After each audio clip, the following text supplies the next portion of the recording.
दोस्तों, जब मैंने 10 साल पहले ट्रेडिंग स्टार्ट की थी ना, तो ये RSI और मैकडी देख के मेरा सर चकरा जाता था। मुझे लगता था ये कोई रॉकेट साइंस की लाइंस हैं जो बड़े बड़े ट्रेडर्स को ही समझ आती हैं। मुझे आज भी याद है, एक बार मैं रात के 2 बजे अपने लैपटॉप की स्क्रीन घूर रहा था। RSI की लाइंस ऊपर नीचे हो रही थीं और मैं बस कंफ्यूज था। तब मैंने सोचा, ये है क्या? मेरे दिमाग में एक बात आई कि ये तो बिल्कुल मेरी बाइक के स्पीडोमीटर जैसा है।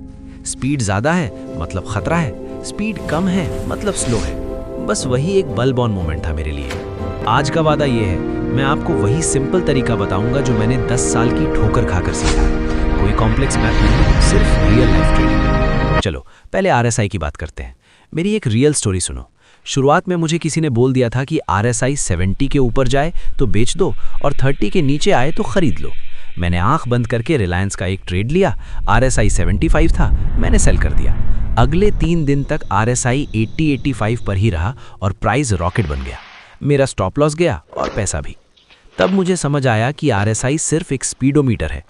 RSI 70 प्लस का मतलब कार 120 की स्पीड पे है। इसका मतलब ये नहीं कि कार तुरंत रुक जाएगी, बस ये है कि अब ओवर स्पीडिंग हो रही है, संभल जाओ। RSI 30 माइनस का मतलब कार रुकी हुई है या बहुत स्लो है। इसका मतलब ये नहीं कि कार अभी स्टार्ट हो जाएगी, हो सकता है पंक्चर हो। RSI आपको बताता है कि मार्केट फास्ट है या स्लो, लेकिन वो ये कभी नहीं बताता कि मार्केट कब पलटेगा। ये गलती मत करना जो मैंने की थी। अब आते हैं मैकडी पर। इसने तो मेरे बहुत मजे लिए हैं शुरुआत में। मैंने बहुत बार सिर्फ क्रॉसओवर देख के ट्रेड लिया और मुंह की खाई। मैंने अपने एक्सपीरियंस से इसे कैसे समझा। सोचो, 2 लोग रेस लगा रहे हैं। मैकडी लाइन, ये एक तेज इंसान है, फास्ट मूविंग। सिग्नल लाइन, ये एक थोड़ा धीमा इंसान है, स्लो मूविंग। जब ये तेज वाला इंसान नीचे से आके धीमे वाले को क्रॉस करके ऊपर निकलता है, तब मार्केट में मोमेंटम आता है। तब मैं बाय का सोचता हूँ। और जब ये ऊपर से नीचे क्रॉस करे तो मोमेंटम गिर रहा है।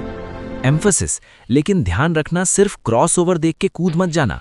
मैंने एक बार निफ्टी में यही किया था। क्रॉसओवर देखा, बाय किया और अगले ही पल मार्केट साइडवेज हो गया और मेरा ऑप्शन का प्रीमियम 0 हो गया। क्रॉसओवर तभी काम का है जब प्राइस एक्शन साथ दे। ये देखो, ये मेरा एक रीसेंट ट्रेड था। यहाँ पर RSI 50 के आसपास था, मतलब स्पीड नॉर्मल थी, कोई खतरा नहीं था।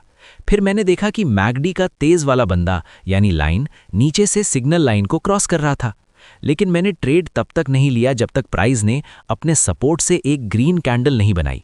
RSI नॉर्मल, मैकडी का सिग्नल और सपोर्ट का बाउंस, जब तीनों मिले तब मैंने एंट्री ली। रिजल्ट, एक क्लीन प्रॉफिट। अब एक ऐसी गलती सुनो जो आपको नहीं करनी।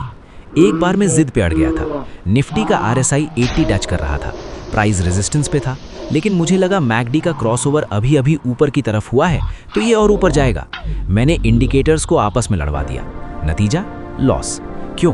क्योंकि मैंने ये भूल गया कि price action is king. Indicator सिर्फ उसके मंत्री यानी मिनिस्टर्स हैं। जब किंग यानी प्राइस रेजिस्टेंस पे था और RSI चीख चीख के कह रहा था कि मैं थक गया हूं, तो मैंने सिर्फ मैकडी की क्यों सुनी? Lesson, RSI plus McD plus price action, ये तीनों जब एक ही तरफ इशारा करें तभी कॉन्फिडेंस आता है। तो 10 साल का निचोड़ ये 3 रूल्स हैं, लिख लो। RSI 70 प्लस हो और मैकडी नीचे का रास्ता दिखाए, बिल्कुल मत खरीदो, सावधान हो जाओ। RSI 30 माइनस हो और मैकडी ऊपर का क्रॉसओवर दे, यहाँ मौका बन सकता है एक रिवर्सल का। Rule of thumb, indicators confirm करते हैं, ट्रेड नहीं बनाते। ट्रेड हमेशा प्राइस बनाता है। दोस्तों, ये रूल्स मैंने दुख झेल के सीखे हैं। RSI एक स्पीडोमीटर है और मैकडी 2 लाइंस की रेस। इन्हें इतना ही सिंपल रखो। मैंने 10 साल लगाए ये समझने में, उम्मीद है आपको ये 6-7 मिनट में समझ में आ गया होगा। अगर ये रियल स्टोरी पसंद आई है तो लाइक कर देना और सब्सक्राइब कर लो। एक और बात, पहले 7 दिन इस वीडियो को जम के हाइप करो। दोस्तों को शेयर करो जो इंडिकेटर्स में उलझे हुए हैं, उनका पैसा बचाओ। अगली वीडियो में मैं बताऊंगा RSI डाइवर्जेंस, एक ऐसी रियल स्टोरी जिसने मेरा पूरा ट्रेडिंग स्टाइल बदल दिया। तब तक चार्ट्स पढ़ो, काम रहो और साइलेंट ट्रेड करो। नमस्ते।